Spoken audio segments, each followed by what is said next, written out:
తెలుగుదేశం అధినేత చంద్రబాబు నాయుడు చాలా కీలకమైన పని చేశారు. ఏంటంటే వాస్తవంగా రేపు 20వ తారీఖున లోకేష్ పాదయాత్ర ముగింపు సందర్భంగా విశాఖలో జరిగే సభకి చంద్రబాబు, లోకేష్‌తో పాటుగా పవన్ కళ్యాణ్ హాజరు కావచ్చు. దాంతో పాటుగా అన్ని పార్టీలను కూడా పిలుస్తున్నారన్నారు. ఏది సిపిఐ, సిపిఎం, బీజేపీ అందరినీ కూడా.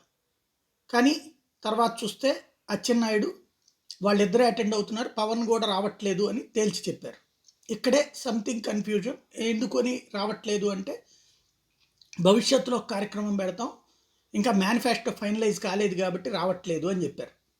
నేను నిన్ననే ప్రస్తావించా, ఇది సంథింగ్ కన్ఫ్యూజన్గా ఉంది.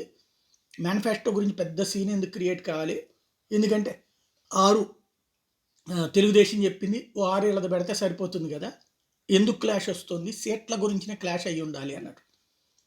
అయితే అది ఏమీ స్పష్టత రాలేదు. ఈవేళ కొద్దిసేపటి క్రితం మాత్రం చంద్రబాబు నాయుడు గారు పవన్ కళ్యాణ్ ఇంటికి వెళ్ళారు.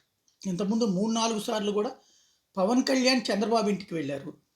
ఈ దఫా చంద్రబాబు నాయుడు పవన్ కళ్యాణ్ ఇంటికి వెళ్ళారు.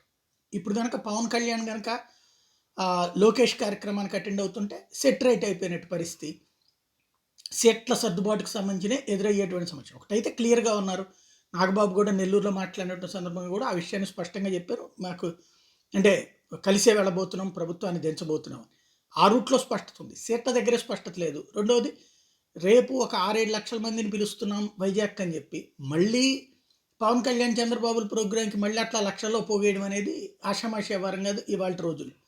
కాబట్టి ఏ 20వ తారీఖు కార్యక్రమానికి అటెండ్ అవ్వమని చెప్పడానికా, లేకపోతే సీట్లకు సంబంధించిన సర్దుబాటు విషయమా ఏంటనేది తెలియాల్సి ఉంది.